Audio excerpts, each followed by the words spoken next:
Hello viewers, আসসালামু আলাইকুম। World BD media পক্ষ থেকে আপনাদেরকে স্বাগতম। আমি আজ আপনাদেরকে চীনের মহাপ্রাচীর সম্পর্কে কিছু বলবো। চলেন দেখে নেওয়া যাক চীনের সেই মহাপ্রাচীর।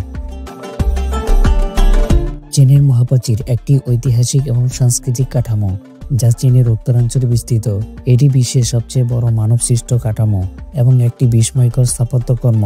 মহাপ্রাচীর মূলত চীনের বিভিন্ন সাম্রাজ্য রক্ষা এবং শত্রুদের আক্রমণ ঠেকাতে নির্মিত হয়েছিল। এর নির্মাণ কাজ কয়েকটি শতাব্দী ধরে চলতে থাকে এবং এর কিছু অংশ এখনও টিকে আছে। মহাপ্রাচীরের নির্মাণ কাজ শুরু হয়েছিল খ্রিস্টপূর্ব 7ম শতাব্দীতে জৌ রাজবংশের সময়ে, তবে এটি বাস্তবিকভাবে বেশি পরিচিত হয় চিং রাজবংশের সময়ে এবং পরবর্তীতে রাজবংশগুলো দ্বারা, বিশেষ করে হাং এবং মিং রাজবংশের শাসনকালে। মিং রাজবংশের শাসনকালে মহাপ্রাচীরের সবচেয়ে বেশি নির্মাণ করা হয়েছিল এবং এটি সবচেয়ে বেশি পরিচিত হয়ে ওঠে। মহাপ্রাচীরের দৈর্ঘ্য প্রায় 21,192 কিলোমিটার। এটি বিভিন্ন অংশে বিভক্ত।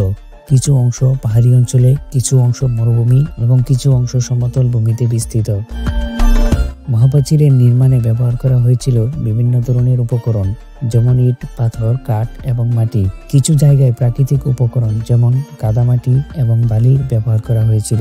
উঁচু এবং দুর্গম অঞ্চলে পাথর এবং ইটের নির্মাণ কাজ সবচেয়ে বেশি দেখা যায়।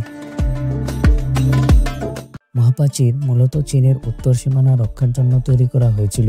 এটি বিভিন্ন শত্রু জাতি যেমন হুন, তুর্কি এবং অন্যান্য আক্রমণকারীদের বিরুদ্ধে রক্ষা পেতে সহায়তা করেছিল।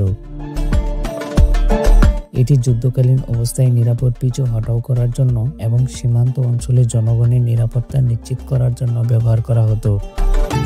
মহাপ্রাচীরের দৈর্ঘ্য অনুযায়ী তার বিভিন্ন স্থানে বিভিন্ন ধরনের কাঠামো রয়েছে। এটি এক ধরনের দুর্গ, টাওয়ার এবং গেটের সমন্বয়ে তৈরি করা হয়েছিল। কিছু জায়গায় প্রাচীরের সাথে ছিল পাহাড়ি দুর্গ, যাতে সেনা সৈন্যরা অবস্থান নিতে পারত। বিভিন্ন দুর্গে সংকেত পাঠানোর জন্য আলো ও দোয়ার সংকেত ব্যবহার করা হতো। বর্তমানে মহাপ্রাচীর চীনের একটি অন্যতম পর্যটন আকর্ষণ হিসেবে পরিচিত। কিছু অংশ সম্পূর্ণরূপে ভেঙে গেছে, তবে কিছু অংশ রক্ষণাবেক্ষণের মাধ্যমে সংরক্ষিত রাখা হয়েছে। মহাপ্রাচীর ইউনেস্কো কর্তৃক বিশ্ব ঐতিহ্য হিসেবে ঘোষিত হয়েছে। মহাপ্রাচীর শুধুমাত্র একটি রক্ষা দেওয়া ছিল না, এটি চীনের ইতিহাস, সংস্কৃতি এবং জাতির ঐক্যর প্রতীক। এর নির্মাণের পেছনে প্রচুর মানুষের ত্যাগ এবং শ্রম ছিল, আর বিভিন্ন জনশ্রুতি অনুযায়ী এই প্রাচীরের নির্মাণ কাজের অনেক শ্রমিক নিহত হয়েছিল। মহাপ্রাচীর চীনের সাংস্কৃতিক অন্যতম একটি চিহ্ন হিসেবে বিবেচিত এবং এটি একটি পৃথিবীর অন্যতম বিস্ময়কর স্থাপত্য কীর্তি হিসেবে বিশ্বের দরবারে প্রশংসিত।